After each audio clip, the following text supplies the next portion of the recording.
All right, welcome everyone. Thanks for making it back from lunch. Hopefully everybody got a chance to get something. And I want to be respectful of your time, so I want to get started with our third session today on seized drugs and toxicology. That is my area at NIJ. I am Frances Scott. And we will begin this session with Carl Wolf from Virginia Commonwealth University talking about delta-10 THC analogs.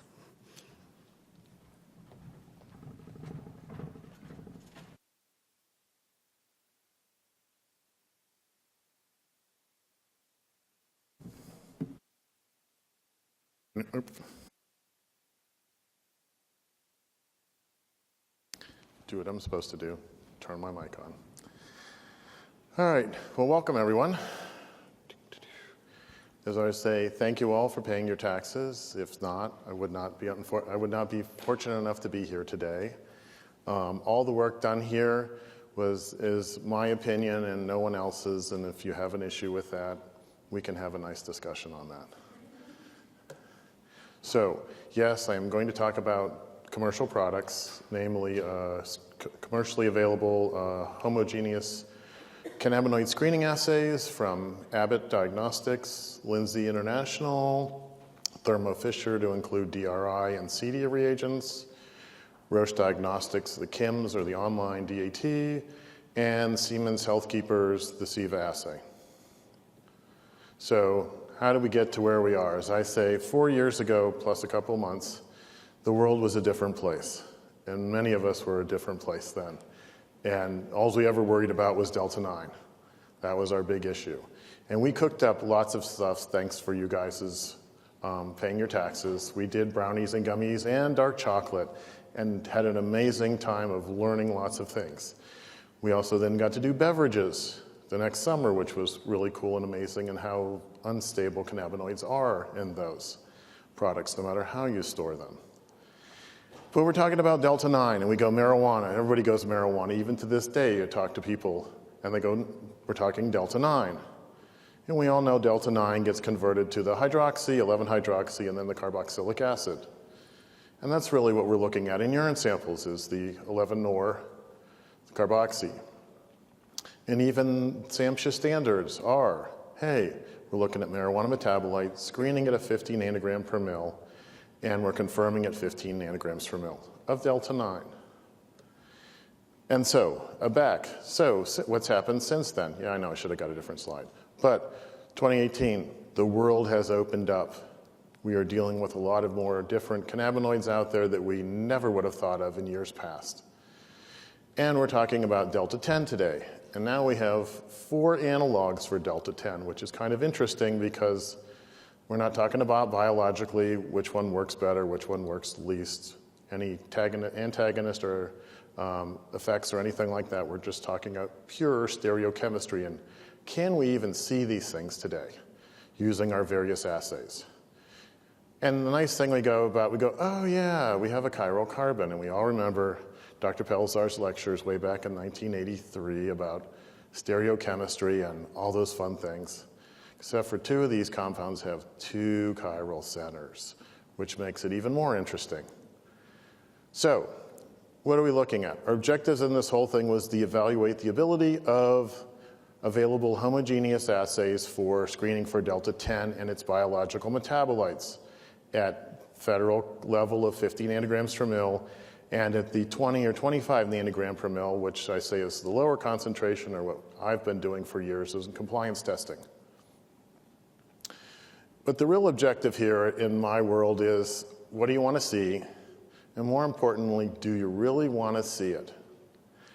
What world do you work in? Do you work in the federal drug testing world where all you care about is Delta-9?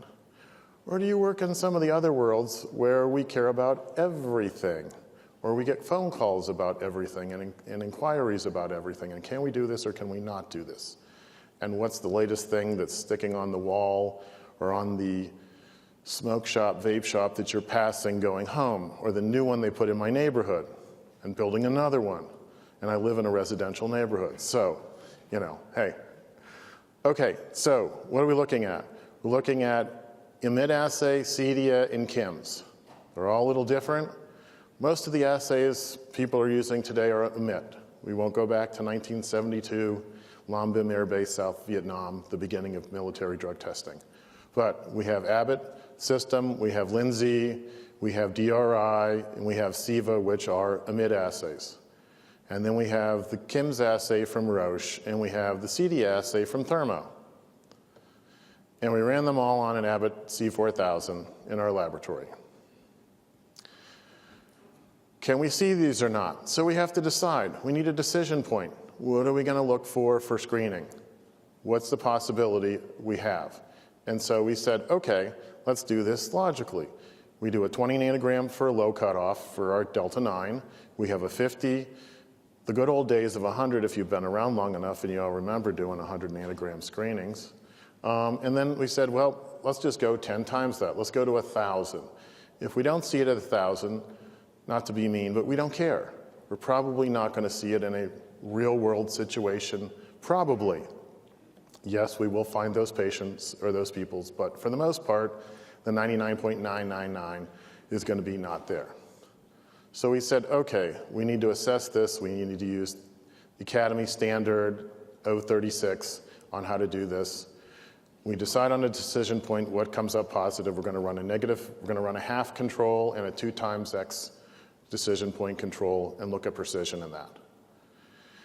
And so what do we see in the analogs? Like I said, we're looking at 4 different analogs, and basically what we see is that, hey, the Abbott, the CEDIA, the DRI, the Lindsay, and the SIVA can pick them all up at about twice the cutoff concentration.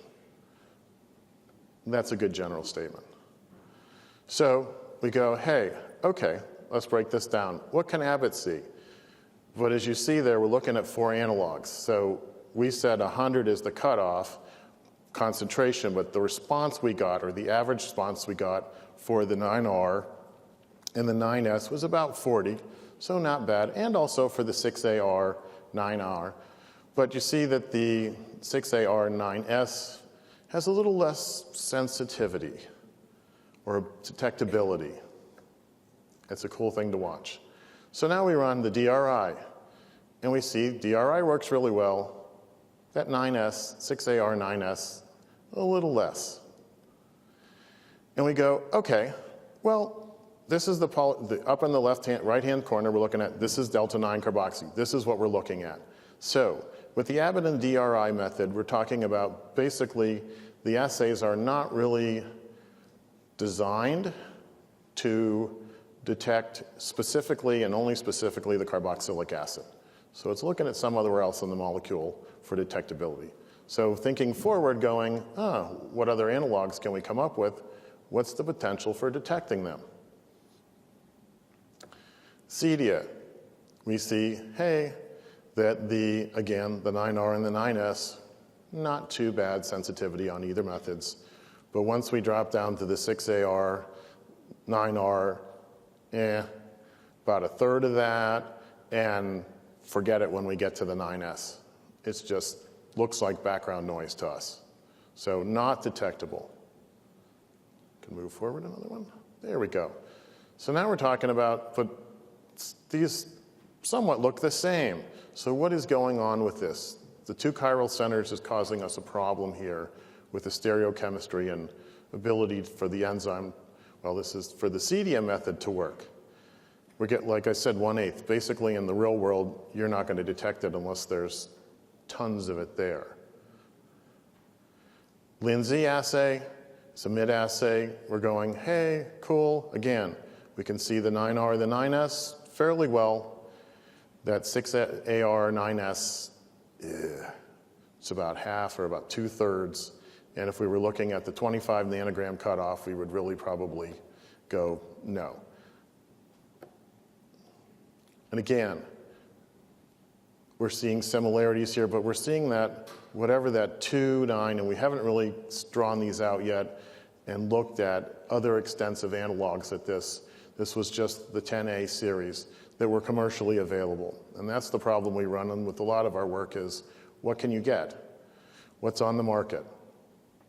What's available? And people look at you like Cerulean and Cayman when you go, hey, can you do this? And they go, sure. Are you there yet? And they go, no, it's not on our list. So, SIVA method, the emit, again, this 9R, the 9S, the 6AR, and the 9R, not bad. We can detect them. The 9S, again, not going to see it. And this becomes, someone goes, oh, what do we see? Well, what we've seen out in the marketplace actually, and we'll get to that in a second. So again, why is this not working? We haven't drawn out the chemical structure yet, and we haven't not really sure what's going on exactly how these interact with the enzyme. The Roche method, so we're at 1,000 nanograms per mil just to see it. And the asterisk is there because somebody made a miscalculation on exactly how much reagent we needed to do with this whole thing. Oops. We wanted to do this all with one lot number. Yeah, not the best. And so we ran out. And the first lot we had, we were like, cool, we can see this. This is great. Yes, it's 1,000 nanograms. It is sky high, but we can see this. Then when the second lot came in, it was like, okay, let's finish this. And it's like, we don't see this anymore. It's gone. And this is not the only analog. We were looking at many others, and we saw the same thing. We were like, first lot, yes, this is cool. We can see some neat things. And the second lot, no. So Kim's method, we're looking at, yes, what is the sensitivity, or stereochemistry makes a difference in what functional groups are on there. So I can say, yeah, the Kim's method is designed specifically to look for that delta 9. So we can see these analogs using Abbott, Cedia, DRI, Lindsay, and SIVA with some variability. And we can detect them at both 50 and at a lower cutoff. The Kim's assay depends. What lot number are you on? Are you going to see it or not? Unfortunately, we have not, and our grant is over, but the plan was to do this with also Abbott and DRI, and the other ones was to buy a new lot at the end of the cycle to make sure we got a different lot number and see what would happen. But I would be surprised if it really changed that much. And then we go, but who really does the analogs? How likely are you to see the parent compounds in a urine sample? Probably going to be there in some concentration, but not really high. So delta 10, who knows the metabolism of delta 10? I know of only one person who's done anything with it, and he's one of our collaborators. So the question is, and I'm not the smartest person in the room, I understand that, that's why I'm here, or I would have left already, is, okay, what are we looking for? Is it like delta 8 and delta 9 where we get one hydroxy and one carboxy group? Is it more like CBD where we get two hydroxys and one carboxy group? Do we know? Does anyone know? And so you go, hey, look at the structure. Cool. One or two hydroxys and one carboxy. Well, that's not really what we see. The one in green is our collaborator who's only done one of the analogs, and he was like, you're only going to see one hydroxy and one carboxy. And we cooked some up with some human microsomes, found out that's not really what we see. With the 9R, we see two hydroxys and two carboxys. And with the 9S, we see one hydroxy and two carboxys. And with the 6AR, 9R, we see one hydroxy and two carboxys. Don't know, we haven't gone any further on structurally identifying these. That is a beautiful master's project for my student for this spring in her independent research. We'll know soon, hopefully by the end of the spring. Graduation time. So, I want to thank you all for coming. Thank the National Institute of Justice for providing us this fund. Ashley, my student who worked on this and did all this fun work. Justin, our collaborator, director, Dr. Williams, VCU, the Departments of Forensic Science, Pathology, and Pharmacology for all their knowledge and input on this, and then the Firm Laboratory where I work. And I'm here for any questions.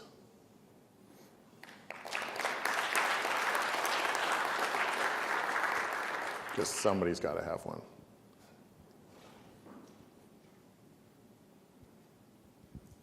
Hi, I have two questions. Sure. First, can you comment on the legality of the Delta 10 first? So legality, decriminalization, or what do you want to talk about? That's its own. Is that like legal or non-legal? I think a lot of people have those questions.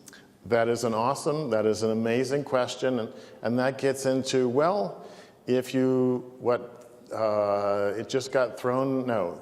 The FDA just punted that to Congress to decide. If I remember from the email I saw last week, was to decide where they're going with all these lovely analogs. Because I guess my understanding, and I'll just say it that way, my understanding that it's CBD is only, and any analogs that say could potentially come from hemp must be in concentrations consistent with what's in the product or what's in the original thing.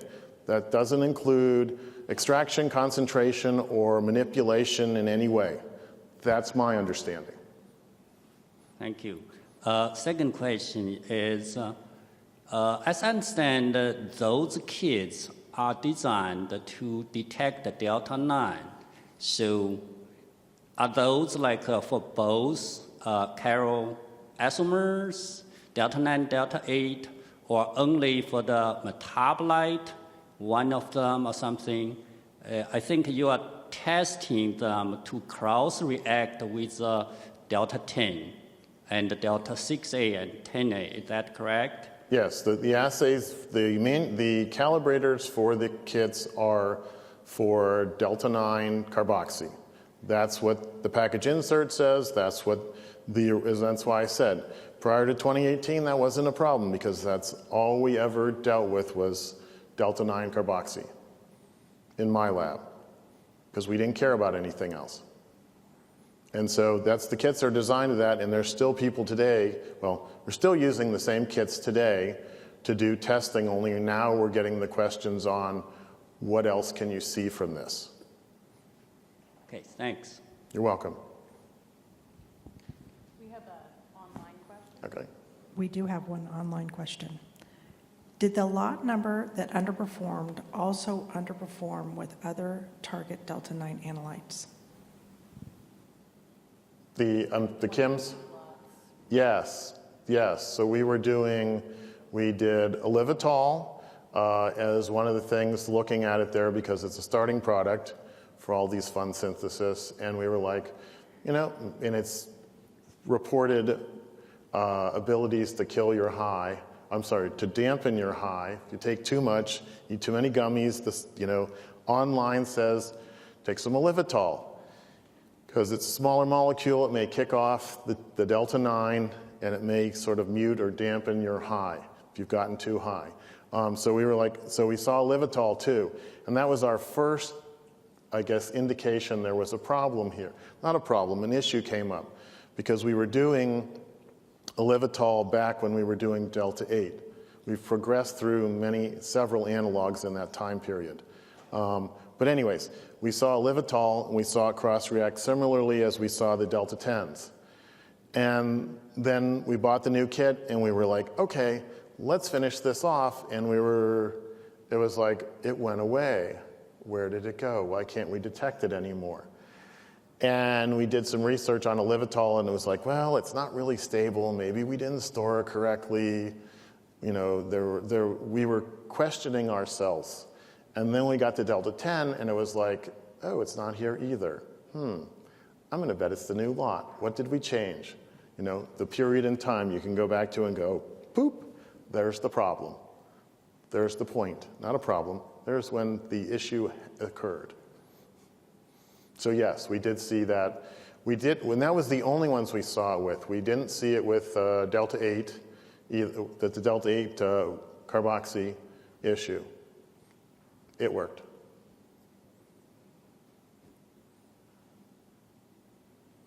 Any more questions? All right, let's thank Dr. Wolf. Huh? All right, our next presenter is Mandy Moore from the Center for Forensic Science Research and Education, and she's going to be talking about drug-impaired driving and the contribution from emerging and under-tested drugs. right. Good afternoon, and thank you all for having me here today. I'm really excited to share some of the research that I've been working on the past couple of years. So again, a quick disclaimer, this project was supported by NIJ, thank you very much, and these opinions are mine and my co-authors. So a recently released report by the National Highway Traffic Safety Administration showed that traffic vehicle fatalities reached an all-time high, a 16-year high. There was a 10.6% increase in motor vehicle traffic fatalities between 2020 and 2021. And they're projecting that an estimated 43,000 Americans will die on American roadways. So this in and of itself is a serious public health concern. While not all individuals who die in motor vehicle fatalities are impaired, there are some subset that actually are impaired. One of the largest data sets with respect to impaired driving comes from the Fatality Analysis Reporting System, which was actually created by NHTSA back in 1975 as a way to provide an objective means of assessing drug contributions to fatalities and providing objective solutions. In terms of the FARS data that's collected, it's comprised of 3 different fields, which include the drug status, so meaning whether or not a person was tested for drugs, the test type, so what type of testing was complete, and then the test result. However, prior to 2018, only 3 individual test results were collected. So if an individual had 5 or more substances, only 3 would be reported, and that was at the discretion of the individual importing into FARS. Some of the limitations of the FARS system include the uniformity of the data. Again, not all laboratories have the same standardization in terms of scope and testing cutoffs. Data submission is voluntary, so labs can opt not to submit to FARS. And then there are also a subset of cases where not all crashes involve police, and not all times are blood specimens collected and submitted to a laboratory for testing. A more recent study, and probably the most recent set of data that was collected looking at impaired driving, showed that about 56% of drivers involved in a serious injury or fatal crash tested positive for at least one drug. And this data was collected from trauma centers and medical examiners' offices in 4 major cities. It should be noted that these results were confirmed positive, meaning that the parent drug and or an active metabolite was identified in the specimen. However, the data is probably underreported in that multiple drugs within a same category were only counted once. So an individual who tested positive for multiple central nervous system stimulants or multiple narcotic analgesics, that was only 1 tick in the drug category. And what you can see here is shown, they looked at this during COVID-19, and you can see that during COVID-19, about 10% of all drivers involved in these incidents were positive for alcohol and at least 1 other drug. And further, when you look across the different quarters, you can see that drug positivity hovered between 50 to upwards of 64%, peaking in Q2 of 2020 with 64.4% of drivers positive for at least 1 category of drugs. Some of the challenges associated with DUI testing include the scope. As I mentioned, not all laboratories are required to have the same scope or analytical cutoffs for testing. Labs are plagued by resources. The complexity of the case can also cause challenges. Lab policies, which I'll speak about in a few slides, also can impact testing results and procedures as well. And this was recognized within the field of forensic toxicology as being problematic. So beginning in 2004, a group of individuals convened and decided, how can we address the problem to get a better comprehensive picture of drug-impaired driving in the United States? And they came up with these recommendations, which were published in the document shown on the screen. And these included with initially starting off with surveying laboratories for their current practices and resources, providing laboratories with more consistent investigative information in the event that a drug recognition expert was involved, providing that information to laboratories, integrating training of laboratories along with court and law enforcement personnel, providing training on the effects of drugs and driving, and then making recommendations for what laboratories should be testing for in impaired driving cases. and at what thresholds. This was subsequently acted upon by the National Safety Council's Alcohol, Drugs, and Impairment Division, which started the initiatives of standardizing testing in 2004, with the first set of recommendations being issued in 2007. There have been 3 subsequent iterations of guidelines that have been administered. And beginning in 2013, drugs were broken up into 2 tiers. Tier 1 drugs recommended the minimum standard of scope in all suspected impaired driving cases. These were substances known to be frequently encountered in impaired driving cases and also had a high degree of likelihood of causing impairment. Tier 2 represented more esoteric drugs or drugs that had more regional or local prevalence, and these were optional for laboratories to test for.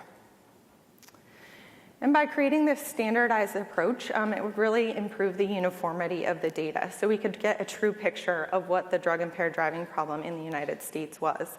It would allow us to collate data on the effects of drugs and driving, to allow for more successful and fair prosecution.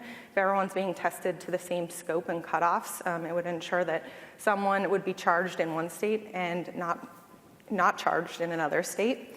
It would allow us for better public education on the risks of drug driving, and then it also could serve as an early detection system for emerging drug trends. So our goals in this project were to test authentic DUID samples submitted to a reference laboratory using a comprehensive scope that was aligned with the NSC ADID's recommendation. So all Tier 1 drugs were included in our scope, and most of Tier 2 drugs, which included several novel psychoactive substances. The drugs that were not included in the scope included barbiturates, valproic acids, GHB, and inhalants. And these were also, we also analyzed these drug results relative to various BAC thresholds. In terms of our sample acquisition, discarded and de-identified blood samples were submitted for reanalysis for the purpose of the study. These samples were received at the testing laboratory between January of 2020 and December of 2021. And our goal is really to try and acquire a diverse set of samples, about 200 per month. In addition to the samples, the data for ethanol tested at the laboratory and THC were provided. For our sample analysis, we performed 3 different extractions: a basic drug extraction, which captures about 95% of all drugs, a targeted synthetic cannabinoid extraction, and then as we started working through, we realized that we were having issues with gabapentin, so we had to go back and do some analytical workup to include gabapentin, as that was on the radar of many labs about an emerging substance that might need consideration for Tier 1. All of our samples were analyzed on a SciEx triple top 5600 coupled to a Shimadzu Nextera, and we ran controls at the NSC ADID's cutoff recommendations alongside every batch of samples. So on to results. A total of over 2,500 cases were analyzed as part of this research. There were 107 cases that were non-detected, 1,004 cases, about 40%, that were ethanol positive, and 79% of our cases that were drug positive. Shown here is the distribution of the positivity by the different categories. So 31% of the cases were positive for a Tier 1 drug only, with 22% of those cases being positive for a Tier 1 and Tier 2 drug. So when we blow that up, that's about 56% of the cases in the data set that we looked at that were positives for drugs only.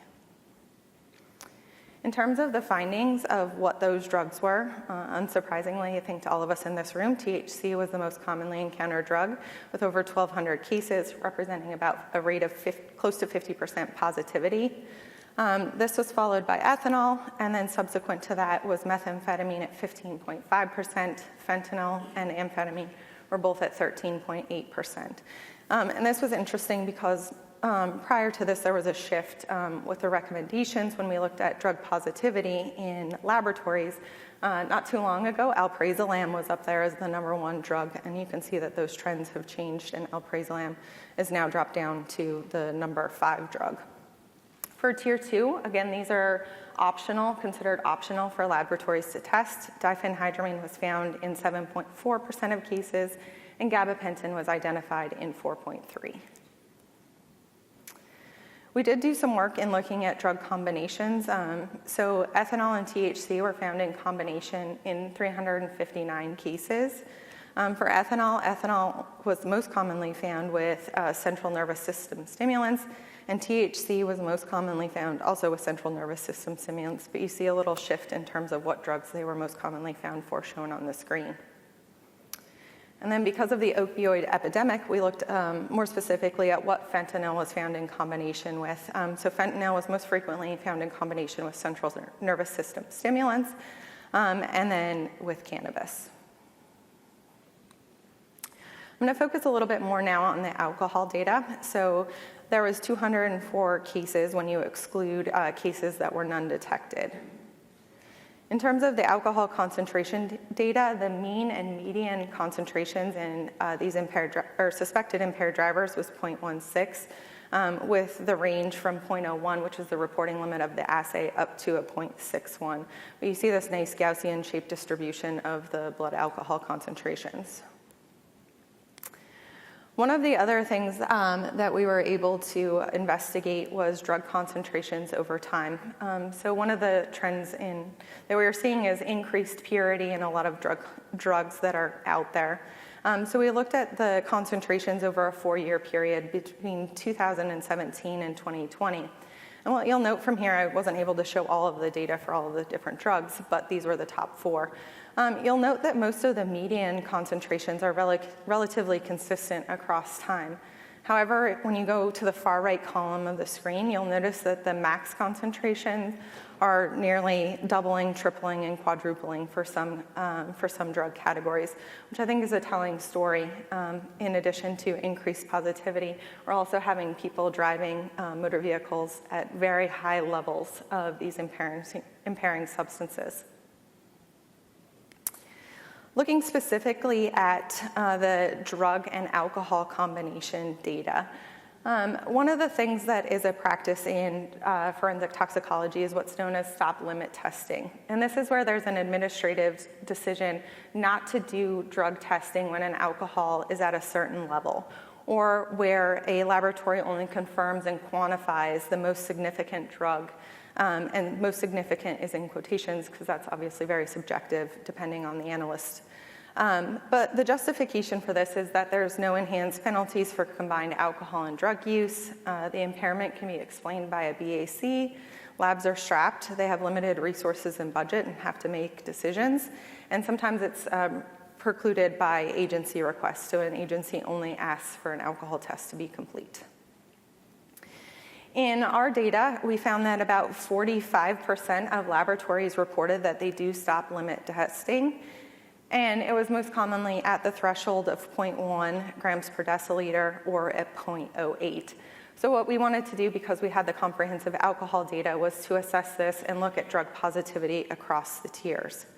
So this was evaluated for all over 2,500 cases, and I'm going to draw your attention to the most commonly reported threshold.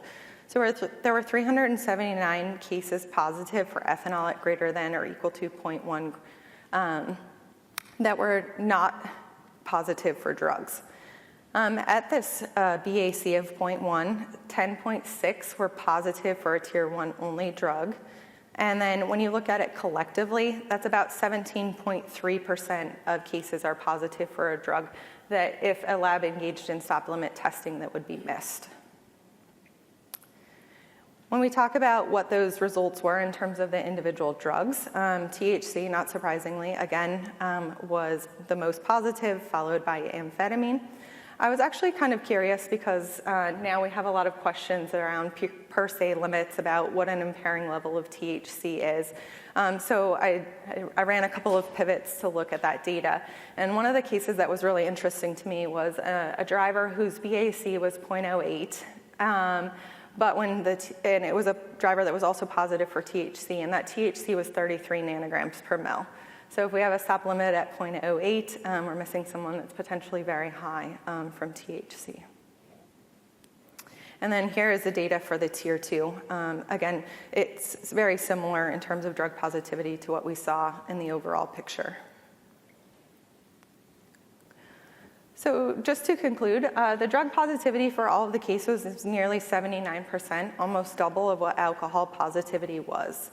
When we looked at the drug concentrations over time, the median drug concentrations between 2017 and 2020 were relatively stable, but we saw that high variability in the maximum concentrations tested.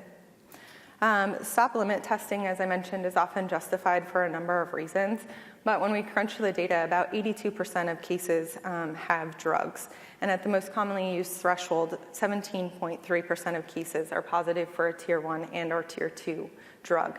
So if our goal is really to get a comprehensive picture of what impaired driving looks like on the roadways, precluding some of this information is problematic.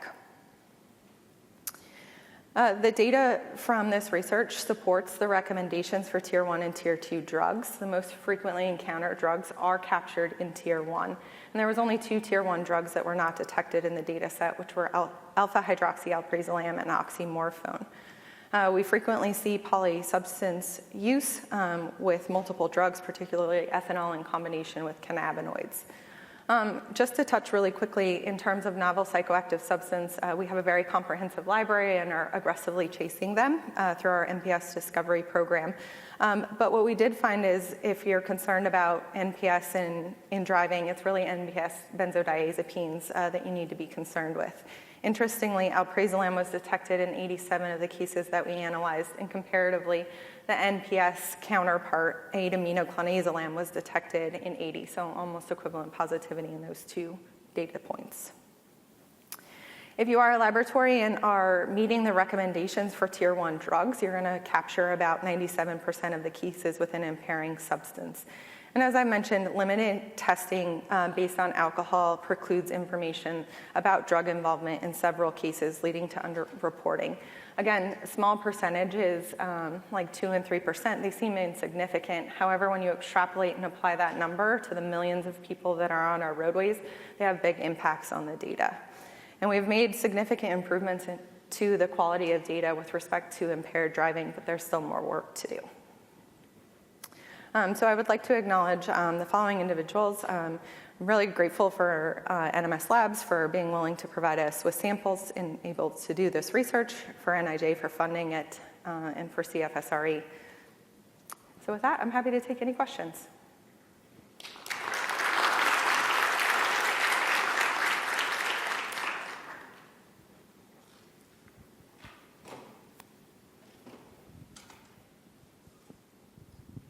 Hi, wonderful work.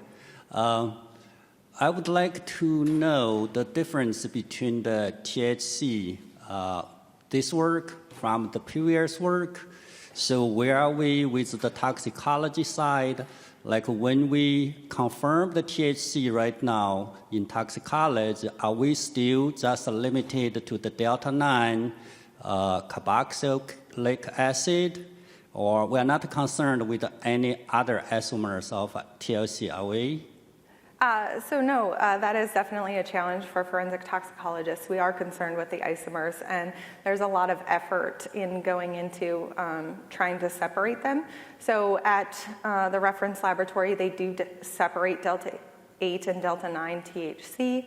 We have some ongoing work in our laboratory where actually miraculously one of our master students has resolved the isomers. It's about a 45-minute chromatographic run. So the next is to try and squish that down.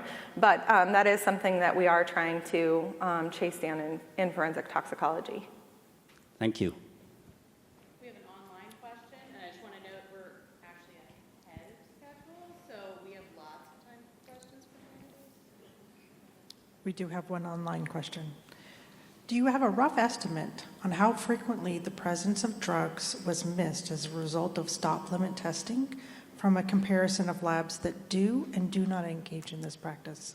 No, not right this second, but I was just assigned to work on a task group that we are going to be looking at this.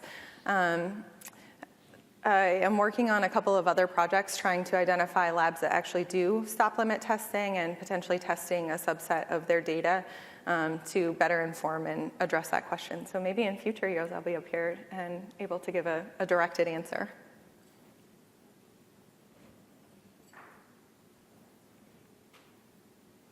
I'm going to start calling on people because I know some of you are THC cannabis researchers who surely have questions. Oh, cross my arms. Wait for the mic.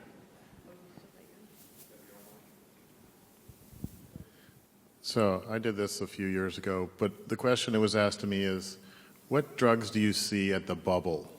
And so those are those people not above 1.0, but in the 0.08 to 0.10, maybe 1.2 range, because it's quite interesting, I'll say, to see where people are there. To be honest, I don't recall off of the top of my head. I definitely have a pivot on my computer that I could spit that out and get back to you. But yeah, I showed some of that data, and actually I presented on this at SOFT. When you go from the 0.1 down to the 0.08, there is less people, but that positivity rate for those drugs that I showed in those charts stays pretty much the same.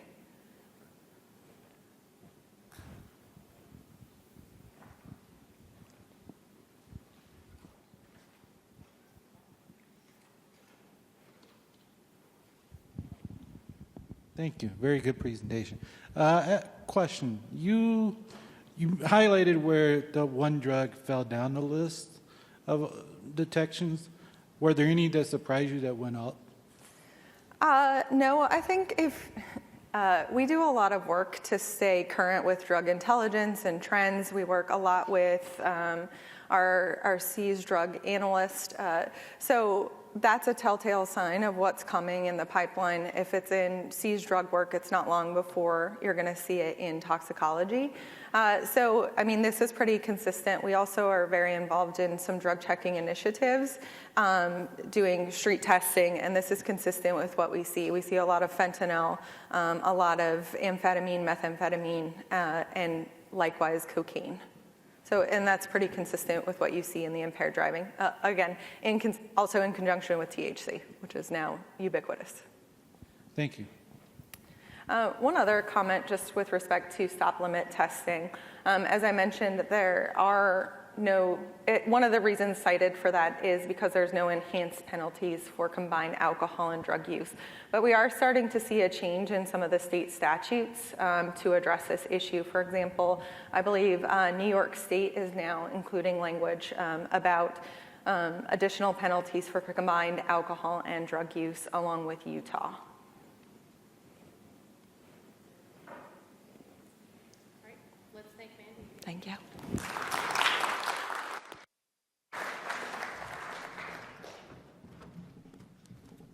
Yes, you can't steal that. All right. Our next third presenter in this session is Heather Barkholtz from the University of Wisconsin-Madison. She's going to be talking about processing untargeted high-res mass spec data.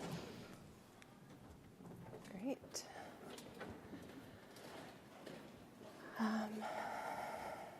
Perfect. So yeah, I'm going to talk about a new approach my group is working on developing for how you process, or an approach to processing untargeted high-res mass spec data. My disclaimer, this work is supported by NIJ, which is awesome and allows us to do all this nerdy stuff, which we're super excited about, but also anything that I say today, any of my findings and conclusions are those of me and not the Department of Justice or University of Wisconsin-Madison. What I'm going to talk about today is the project. Overall, this project started last year, so the work I'm sharing with you is preliminary, but we're really excited about what we're finding, particularly in AIM 2. AIM 1 is developing and validating an untargeted screening method. We're using a Waters QTOF, which is a quadruple time-of-flight mass spec. We want to formulate a non-selective and versatile sample prep that can be utilized in forensic tox labs. We're generating untargeted data, and then we're validating this against tier 1 and 2 drugs. So great presentation to follow, because I don't have to define those words now. The next aim, which is where we're getting a little less traditional, is where we're trying to utilize molecular networking as an annotation strategy to identify features in the mass spectral data. And I'll share some preliminary examples with you of what we're seeing. So briefly to go over novel psychoactives, I know you all are likely very familiar, but broadly speaking, you'll have a group of compounds that you're getting a desired effect, and then the legislature will determine that those drugs are illegal, and then people that want to continue to utilize those substances will find new ways.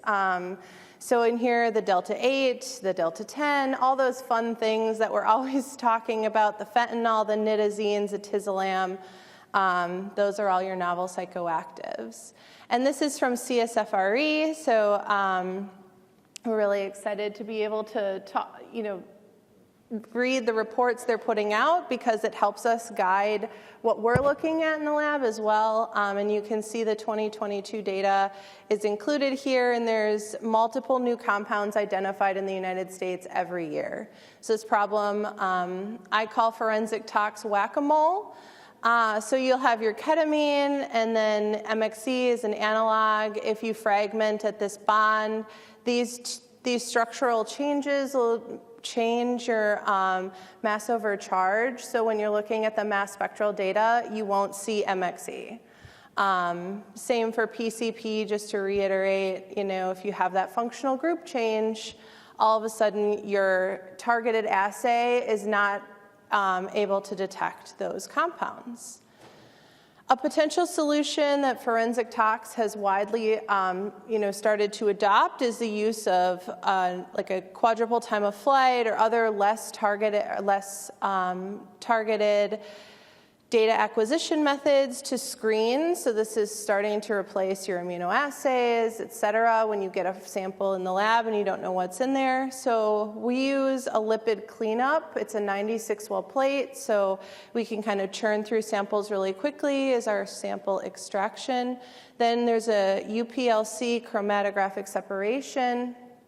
We use the MSE function, if anybody has a Waters, where the low energy is identifying the exact mass of the precursor compounds, and then you ramp that collision energy up so that you're getting your fragmentation pattern.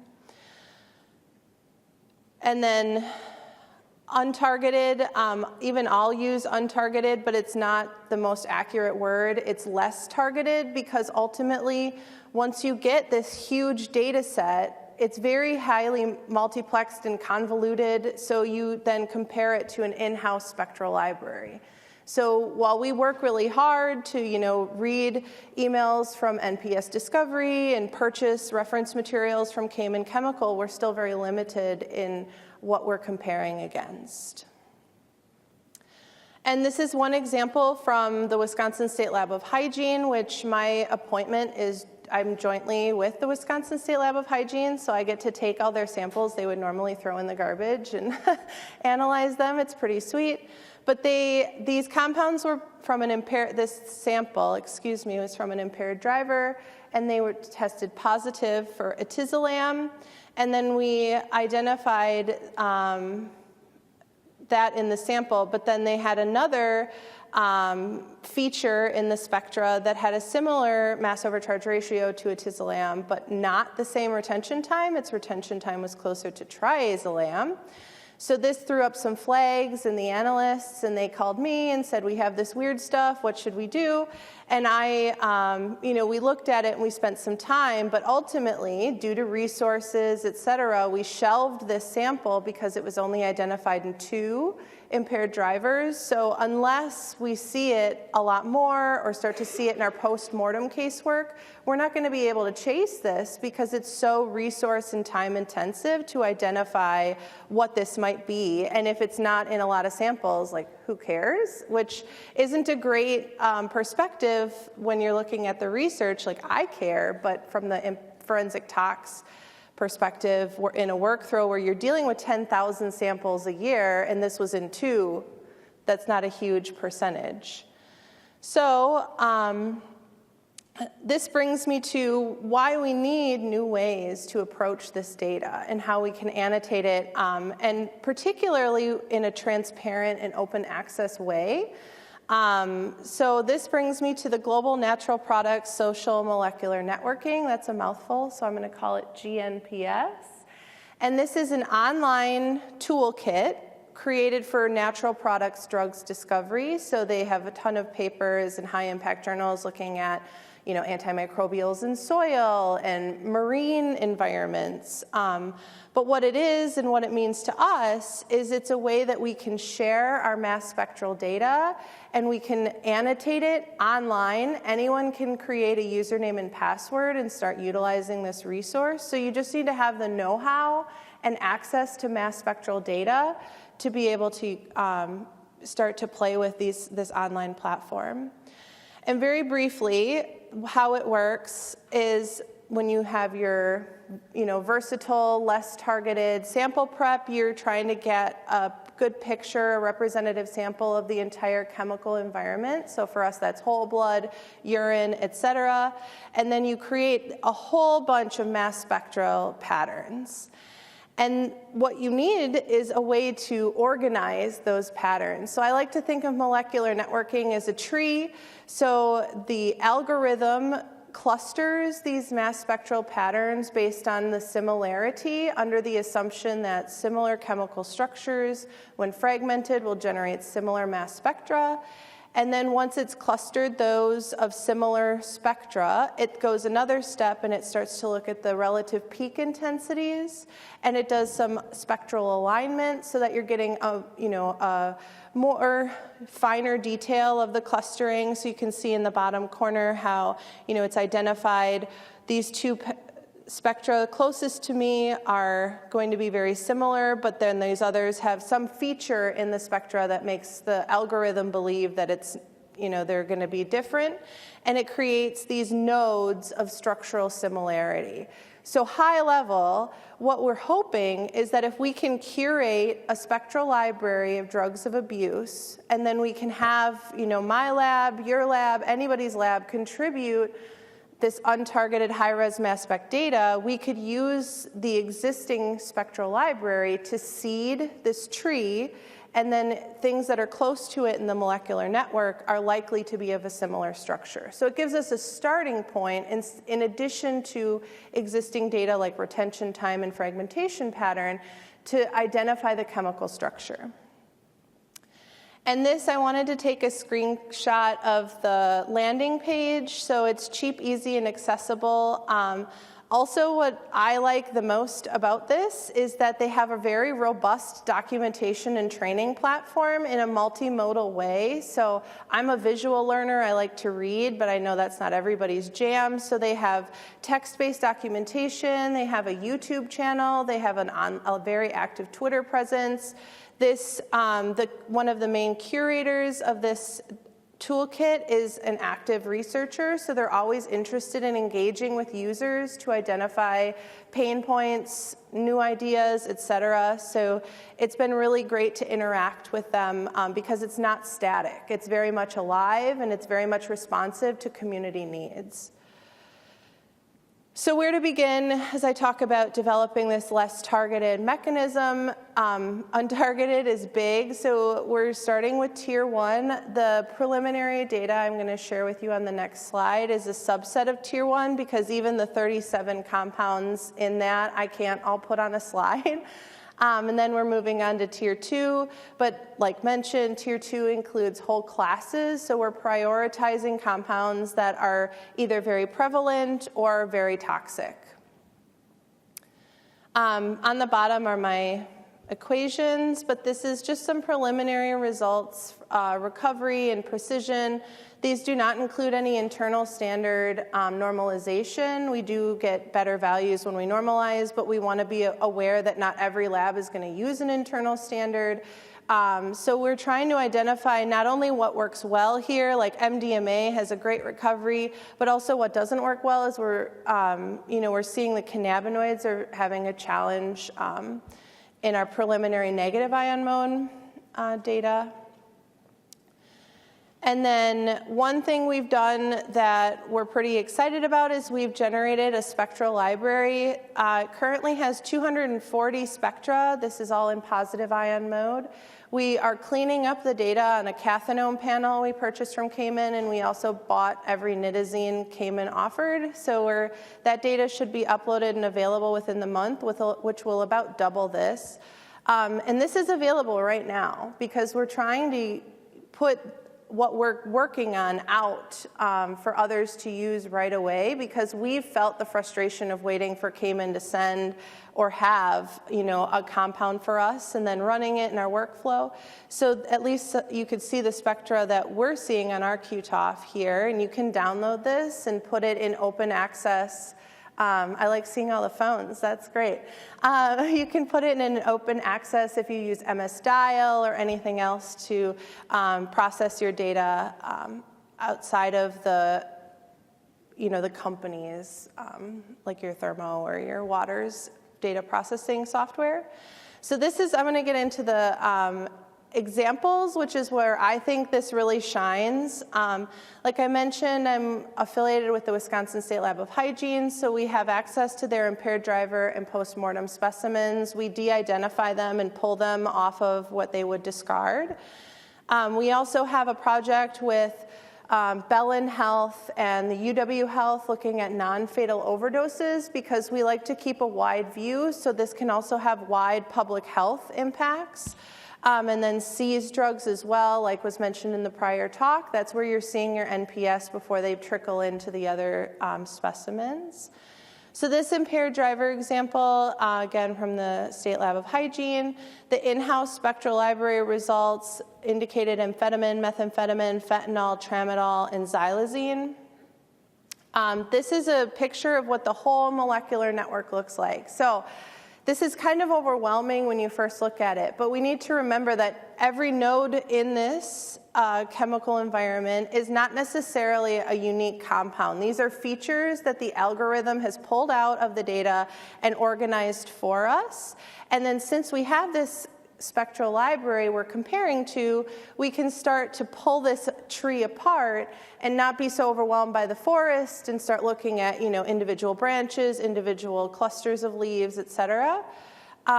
So if we look at this, we pull this part of the molecular network out, which the online platform does allow you to interactively, it won't show you this big molecular network unless you ask it to, because it's not useful information. But this shows that amphetamine and methamphetamine were in the same molecular network, which is exactly what we would hope for because they're so similar in their structure. And you'll notice that there's a lot of other stuff also in this network. And what I guess the con is of presenting preliminary data is we haven't fully fleshed out what else this is showing us. So I doubt that this is a whole suite of novel psychoactive substances. I think these are dimers, these are metabolites that aren't interesting. They could even be, endogenous compounds, because we're picking all of that up as well. So more to come on what else is here, but this is a proof of concept to us that it's working as it should. A postmortem example, this is a fentanyl case with some metabolites. They also had brorphine, fluelprazolam, metanidazine, a whole bunch of stuff. So here we see fentanyl in this molecular network. And then I'm not going to use the laser pointer, but the dot closest to me has a mass overcharge of the parent compound of 369. We don't have that in our spectral library, and it didn't flag on our in-house, but when I pull up the mass spectra, because this is very interactive, so I can just click on it, it gave me this as the fragmentation pattern, which looks a lot like fentanyl, but includes a couple other peaks that may be representative of another fentanyl compound. But I wanted to include this, even though I don't know exactly what it is yet, as a caution as well, because just because the algorithm has identified this feature in the molecular network, I need to go back to my source data and confirm that that peak is there and real, because we're so early in the process that we're still fleshing out all of the pros and cons of utilizing this, because it does pull a lot of data out. So my graduate student is helping me try and figure this out right now and identify, is this a real feature that we can dereplicate, or is this an artifact of the data processing approach we're utilizing? A non-fatal overdose example, this one was from UW Health Clinical Tox. The patient presented with opioid toxidrome. They were given naloxone. They recovered. They were sent on their way. I'm sure there was a lot more to that, but that's the synopsis I was given. Our in-house spectral library determined that they had naloxone, acetaminophen. We detected meta-methyl-acetylfentanyl, fentanyl, 4-ANPP, beta-hydroxyfentanyl, and norfentanyl. And then the upper right, left hand corner, 337, it has 2 spectra overlapping in that node. And when you pull up the spectra, you can see the extra peak that we think is representative of the meta-methyl-acetylfentanyl. And then 4-ANPP and beta-hydroxyfentanyl are all clustered in the same molecular network. So this, again, is just another example of it working as we hope it would, because if something else was present with a similar backbone, it should appear here. A seized drug sample, it was from our collaborators at the Wisconsin State Crime Lab. It was labeled as flu-bromazolam methanolic extract, and then our in-house spectral library identified that and flu-alprazolam. And then those compounds we'll see here, but they differ by bromine to chlorine. So I wanted to know, would those appear in the same molecular network, or are they going to cluster differently? I would expect them to cluster differently. And that's exactly what we saw, is they showed up in, fairly different molecular network clusters, because that change from bromine to chlorine is a pretty big change in the mass spec world. So in conclusion, this is some preliminary data on a project we've been working on for about a year now. We aim to create a data-independent data acquisition and validate it against many of the Tier 2 and all of the Tier 1 drugs of abuse and their metabolites. We've already started work on a publicly available high-res mass spec spectral library hosted on GNPS. We're going to be adding cathinones and nitazine soon, and then we're moving on to the negative ion mode. And then we've shown you some examples of the utility of using molecular networking to dereplicate these samples across a wide array of forensically relevant applications. And then probably the most important slide is the acknowledgments. So first of all, NIJ, thank you for funding this work. The members of my team, Maya is a PhD candidate. She actually just completed her master's in progress, so it's MS, it's a typo. And then Abby Helm is a new undergraduate research assistant in the lab, doing great. The hygiene lab in Wisconsin graciously shares their expertise and specimens with us, the crime lab as well. And then Dr. Jin at UW Health and Dr. Burmeister at Bellin Health are instrumental in getting the non-fatal overdose samples, just to get a wide variety of specimens. So with that, thank you, and I'll answer any questions.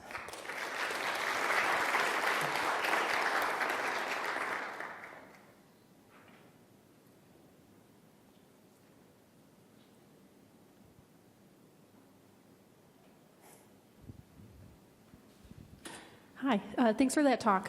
You said you did use internal standards and your recovery got better. How much better did it get? It depends on the compound. So when we normalize, we use a deuterated warfarin as our internal standard. When we normalize to warfarin, their recoveries did go up, but there's still a wide, the peak areas are very variable, so our specificity stayed pretty, there's a large standard deviation across samples. Thanks. Mm-hmm. We've got some online questions. We have several questions. Oh, goodness. I'll start with the first one. If anyone can create a user account and annotate in GNPS, what mechanisms are in place for quality assurance and peer review? So there is a user base. So if I get a hit and somebody says it was fentanyl, and I look at the data and I say that's not fentanyl, I can report that. So it's user-based. Also, there are different tiers of compounds that are added. So if you add, it's supposed to give you a feel for how much you can trust. So there's bronze, silver, and gold, based on how many times you've uploaded specimens, where it's coming from, where you bought it, stuff like that. So there are some boundaries in place to try to prevent erroneous annotations. All right, next question.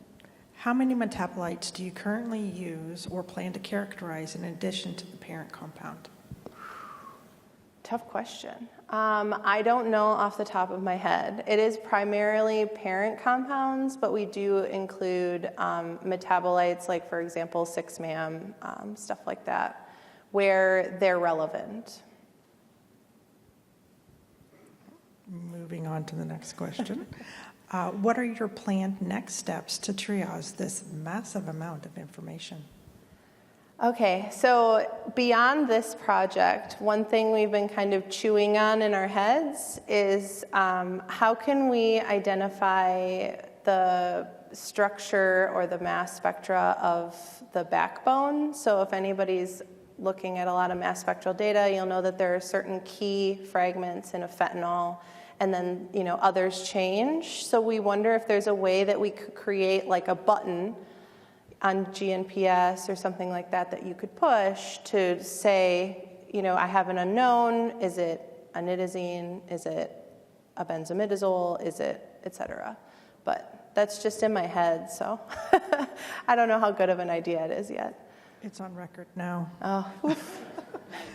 All right. Yeah, that's why I had the disclaimer as the second slide. We do have a few more. Okay. Hi, very nice educational stuff. I just wondered, your high-resolution mass spec data are based on waters, so there are other mass spec manufacturers like Agilent, like Science. So your database, is that applicable for those mass spec platform? And more importantly, how about the different type of HRMS platforms? Yes, so we are cleaning the data and uploading the fragmentation patterns, so that should be applicable across different platforms. And then the high-res mass spec, if you have greater sensitivity or if you can, you know, detect more significant figures in the high-res mass, you would just have to account for that when you process your data looking at the spectral library. So if you want a really tight window for your mass of your hits, then you might filter out some of these, if that makes sense. Thanks. Yes, thank you. You ready for another online? Sure. A change from bromine to chlorine is as significant for the mass over charge, but since they are otherwise structurally the same, is there a way to tie those networks together for structural elucidation? Not that I'm aware of right now. I'm impressed that I got that as a DNA person, the M over Z, Very good. mass over charge. Yeah, So, that's great. one last question then. All right. What mode do you operate the QTOF in? We do positive and negative ion mode, just sequentially. But we focus on positive because most things show up there. Yeah. Okay. On one of your last slides where it had the two spectra with the same mass, does the network identify that in some way? Okay. Yeah, so it alerted that there were two overlapping spectra, and then I had to visually pull out that one was unique. Got it. All right. Any more questions? All right, let's thank Heather again. Thank you. All right, and last but definitely not least, Dr. Sarah Kerrigan from Sam Houston State University, and she's going to talk very nuts and bolts high-res mass spec and cost-benefit analysis.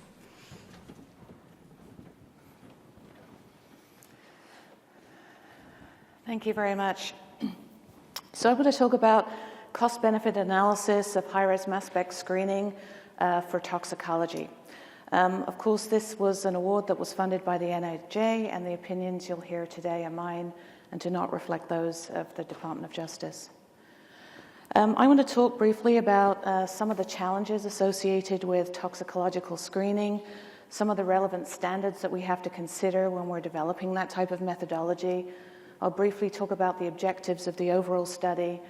And we were basically developing a method, validating it, and then looking at authentic samples and performing a cost-benefit analysis. So I'm only going to highlight a few of the key findings today. I want to talk a little bit about data acquisition, assay performance, and the CBA itself. So some of the challenges associated with toxicological screening involve the really large number of substances that we have to look at, clearly the common drugs of abuse, the therapeutics, over-the-counter drugs, and then in the last couple of decades, the expansive number of new psychoactive substances that we have to consider. Another one of the challenges that operational labs face is the fact that they may be performing different types of investigations, so not just impaired driving, but one lab might be doing DUID type testing, but also medical legal death investigation and drug-facilitated crimes. And then they're clearly dealing with complex biological matrices, typically blood, urine, and tissues. So the focus of this study originally was really to look at impaired driving type testing. Subsequently, we expanded that a little bit. And as you're aware, there are recommendations for impaired driving. They were first published, they're best practices, but they were first published in 2007 by Barry Logan, Laurel Farrell, and myself, and they've been subsequently updated about 3 times. Now, the tier 1 drugs that you've heard about clearly are the commonly encountered substances. They're really essential for testing, and they can often be tested with very primitive method instrumentation. The tier 2 substances are often regionally specific. It's more expansive, and sometimes the lab will need additional or advanced instrumentation. Now, these standards or these best practices were subsequently developed into what are now the American national standards. So, for example, the recommendations for DUID that were first published in 2007 and subsequently updated are now the basis of ASB 120, which is a minimum standard. So when you look at the standards and the best practice, they actually have different drugs, and in some cases, depending on the version, slightly different cutoffs. And that's because really one is a best practice recommendation, the other is a minimum standard.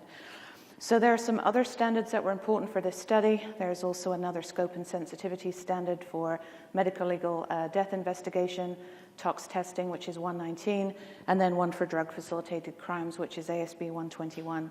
So we considered all of these in our study because although originally we proposed to develop something for DUID, we saw a value because it's so much work in expanding the scope of that so that a lab could actually use the method that we were developing for other types of testing, including post-mortem tox.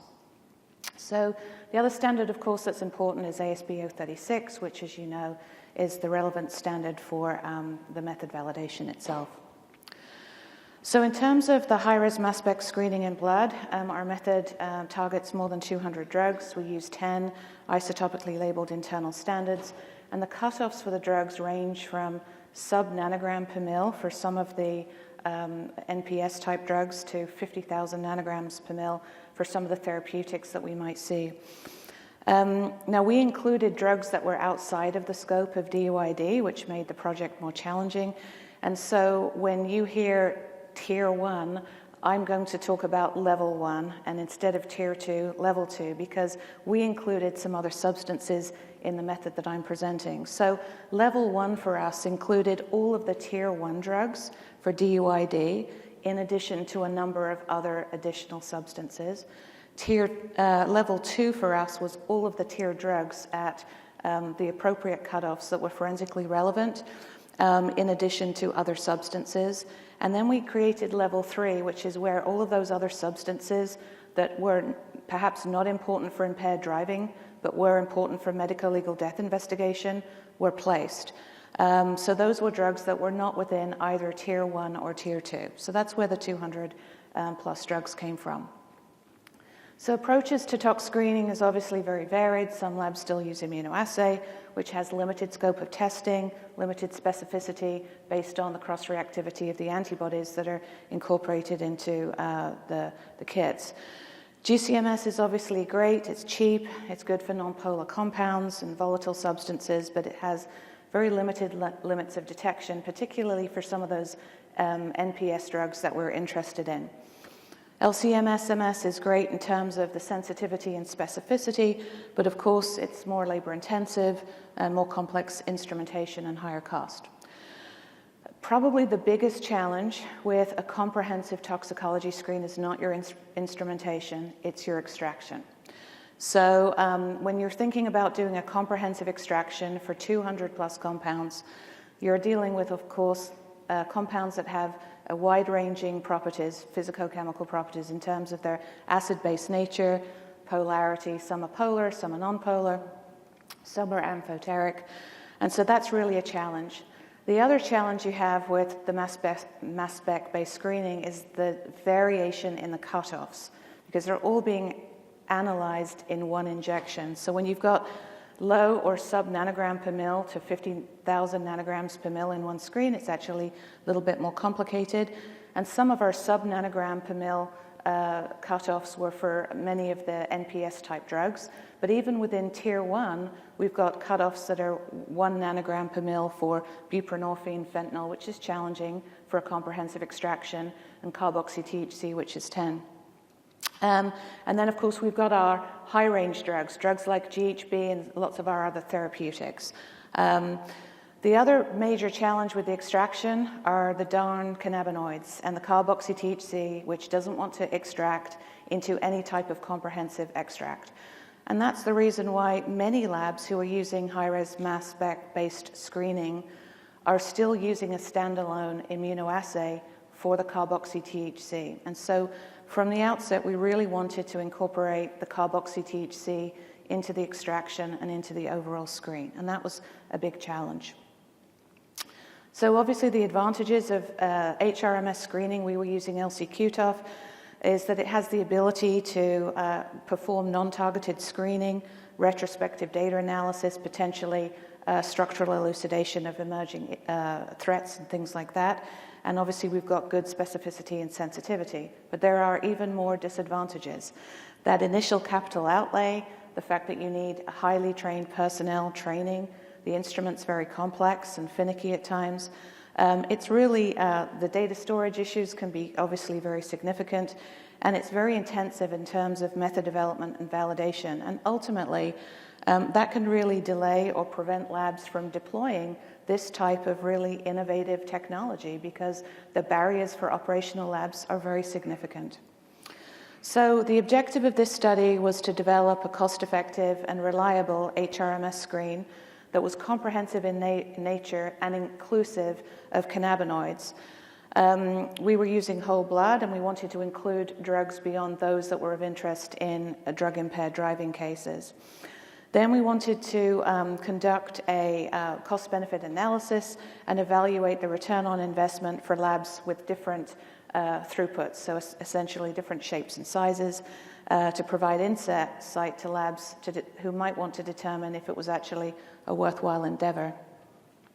So I have really limited time, so I'm really not going to talk about what's on this slide. And a lot of this data we've presented elsewhere, but what I did want to do is just sort of talk very briefly about the study progression for this particular award. So as I mentioned, we started with more than 200 drugs, 10 deuterated internal standards, wide-ranging internal ranges of interest for our cutoffs.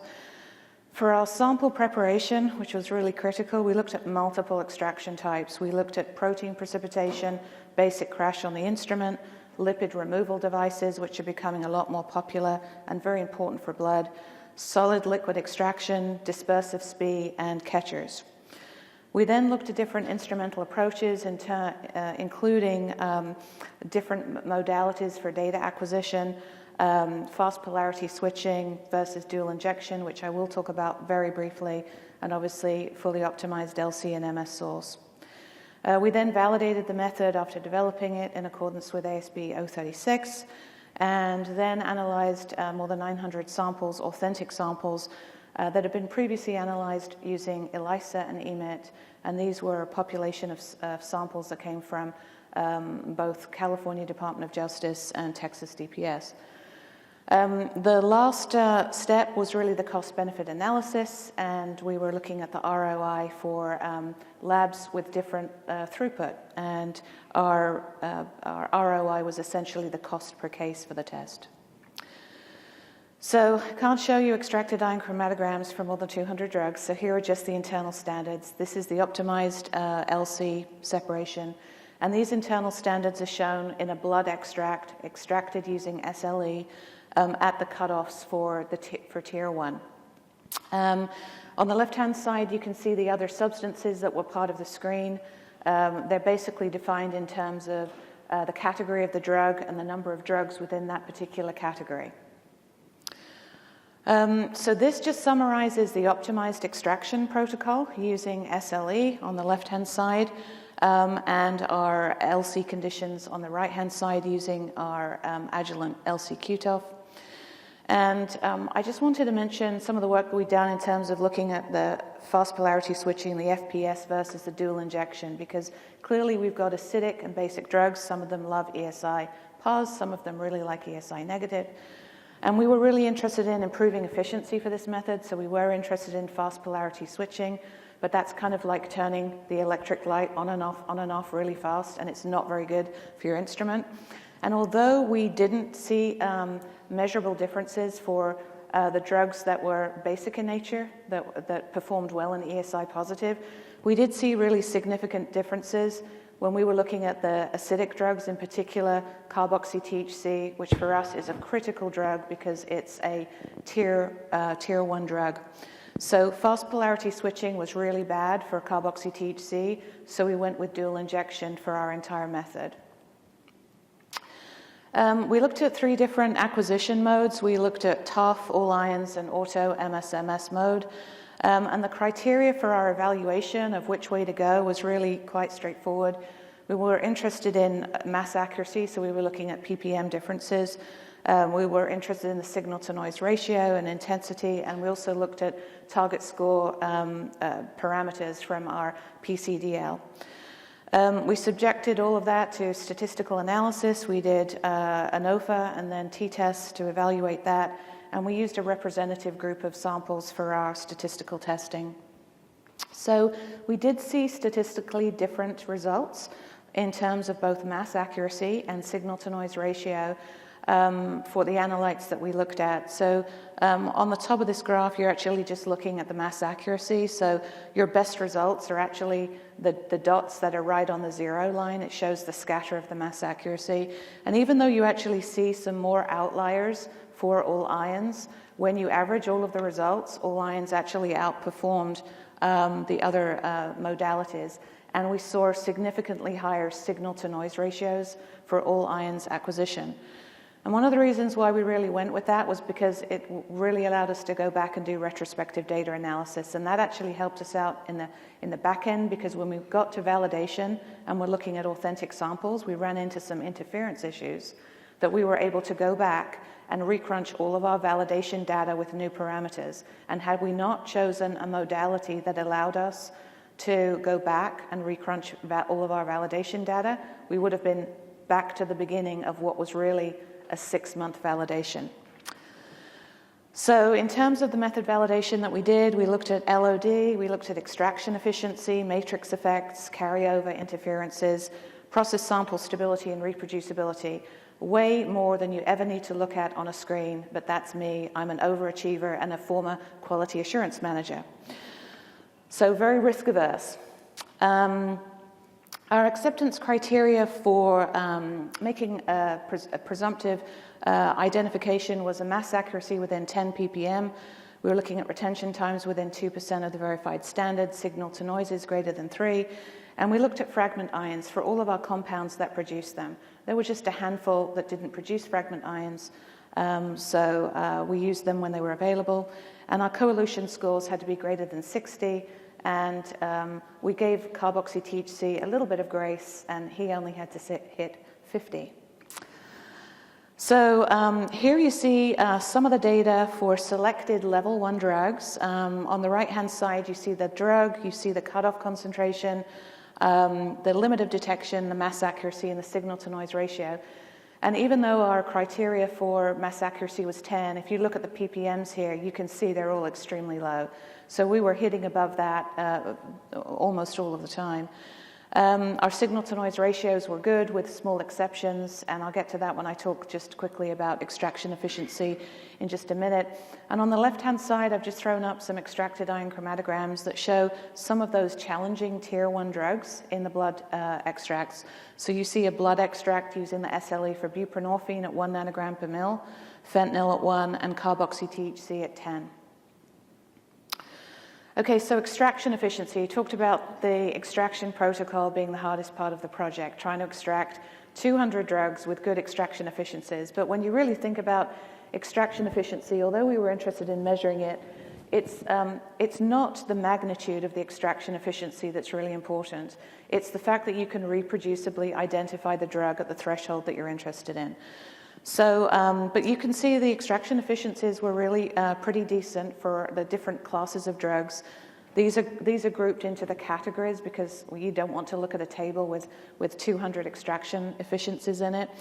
But the overall trends that we saw are summarized on this slide.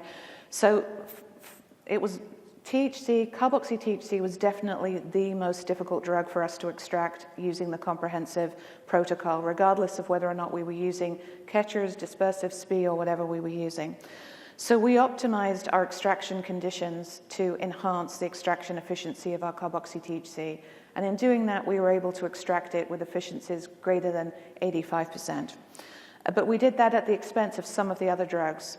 But for the most part, many of those drugs were drugs that are present at high concentrations, so we could afford slightly lower extraction efficiencies for those. So the drugs that had the lowest extraction efficiencies tended to be the amphoteric drugs, not surprisingly. Some of the analgesics and the nonsteroidal anti-inflammatory drugs had low recoveries. GHB was poor recovery, psilocin, and really any drug that was a zwitterion had poor recovery by SLE.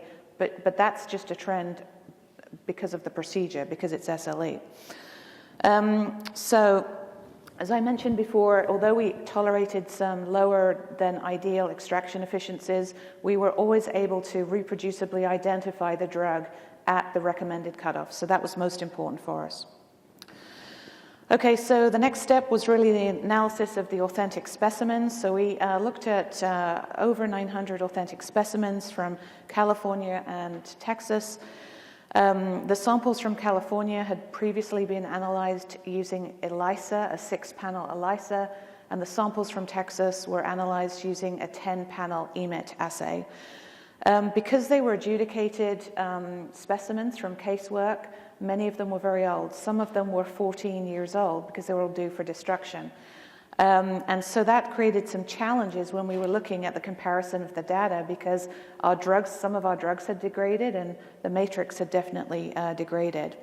So we reanalyzed the samples using our method, our HRMS method, in accordance with the IRB approved study. So on the left-hand side, you see the results from the ELISA and HRMS data. There were 668 samples that were reanalyzed by ELISA. And what you see are the number of drugs within that category that was part of the panel for the ELISA, and then the positive results by HRMS. On the right-hand side, you see the same data for the EMIT, which was a 10-panel EMIT screen, again with the positivity rates.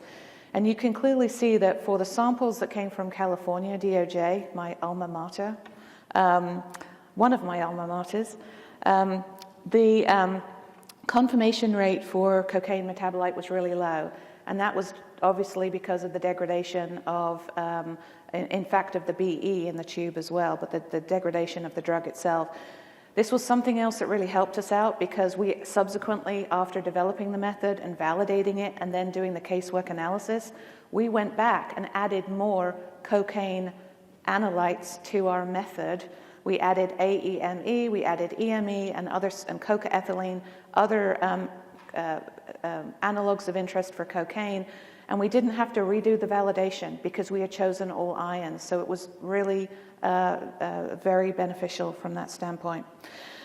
So the bottom line was that overall, when you're looking at the composite of the immunoassay and the HRMS data, we identified more than 700 additional positive findings and more than 60 additional compounds using mass spec-based screening. So the very last part, just very briefly, was the cost-benefit analysis. And this is a very quick summary because Jessica Ayala, who was my PhD student at the time we did this work, will be presenting on this work later on this week at the Academy. But essentially in terms of the cost analysis for the CBA, we looked at capital expenditures, lab equipment, chemicals, reagents, consumables, service contracts to operate equipment. And we did that for both immunoassay and HRMS. We assumed the high-res mass spec screen was similar to ours, so we assumed it was a 200-drug mass spec panel. And for the immunoassay, we assumed it was a 10-panel ELISA. We developed ROI models based on the cost per case, and we did that for labs with different sizes, ranging from 250 screens per year to more than 10,000 screens per year. And we broke down the costs by the category. I don't have time to show any of that data, but it's actually really interesting. Jessica will present some of that later on this week, and then more of that data will be in the manuscript, which is going to FSI Synergy, I believe. And then we analyzed that for labs with different sizes, and just as a matter of reference, the most recent report or survey of labs providing services for DUID that Mandy authored, the median number of cases per year was about 5,000. Okay, so here's what the CBA looked like for high-res mass spec. So on the right-hand side, you can see the table with all the CBA metrics, the costs by category, everything. And we included method validation as a part of the cost-benefit analysis because the cost to validate a method in terms of reagents, chemicals, and personnel is very real. So that was included in the CBA. So you can see clearly you have, increased high-res mass spec costs for labs with small volume. So you see the ROI going up. This next slide shows a comparison of high-res mass spec with immunoassay, which is shown in blue. And I'm going to show another slide that shows this data on a different scale in a minute. But you can see that by the time you hit a volume of about 2,500 cases per year, you're getting really comparable cost per case for both immunoassay and high-res mass spec. So by the time you hit about 5,000 cases per year, your cost per case actually is slightly diminished for high-res mass spec versus immunoassay. So your cost is about $43 per case, and that is a screen for 200 drugs as opposed to the $44.23. I'm not sure why we have the decimal places, but we do. Dollars and cents, it all adds up with volume, right? By immunoassay. So just looking at the same data, but just shifting the scale, you can really see that for labs with relatively small volume, the return on investment is clearly unfavorable for high-res mass spec. So really, labs that are dealing with less than 1,000 cases per sample, it's probably not a very good investment.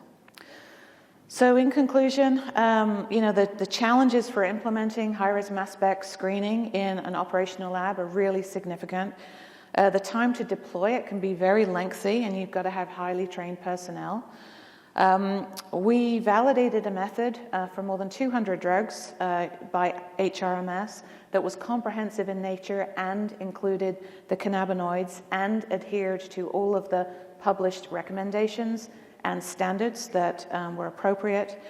And when we compared the results, immunoassay versus high-res mass spec, we saw more than 700 additional presumptive positives and identified over 60 additional drugs. So although high-res mass spec tox screening certainly requires additional initial capital investment, the return on investment is actually comparable to immunoassay for labs that have sufficiently high volume. And the volume is really not that high, 2,500 to 5,000, with essentially 5,000 providing better ROI than immunoassay. But clearly labs that have small volumes, certainly less than 1,000, are likely to encounter diminished return on investment. So in conclusion, we can say that high-res mass spec screening can be efficient and cost-effective for labs with moderate caseloads, and that was really the purpose of our study, in addition to the method development and validation that went into it. I wanted to just quickly acknowledge the Texas Department of Public Safety, crime lab services that provided samples in Texas, and also the California Department of Justice, where I used to work, for also being coerced into sending me samples. And it's important to know there's a white paper that was published on implementation strategies related to deployment of HRMS or mass spec-based screening, actually, that was produced as part of the Forensic Lab Needs Technical Working Group, and it's accessible on the FTCOE website, so I encourage you to take a look at that if you haven't already. Thank you very much, and are there any questions?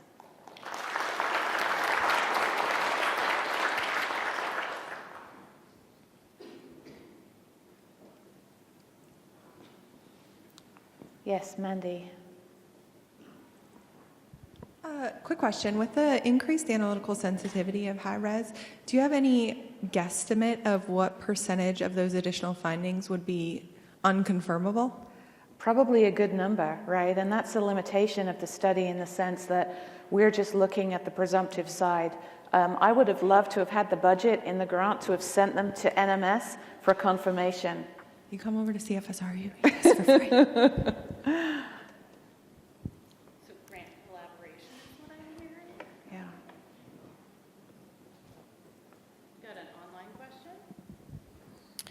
You mentioned the trade-off using FPS and your instrument lifetime.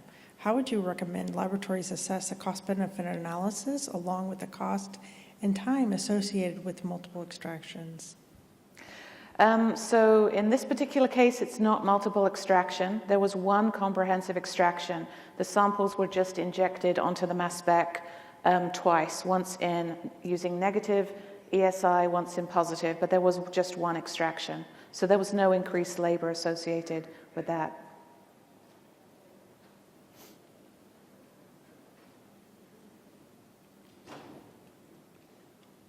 Okay, thank you very much.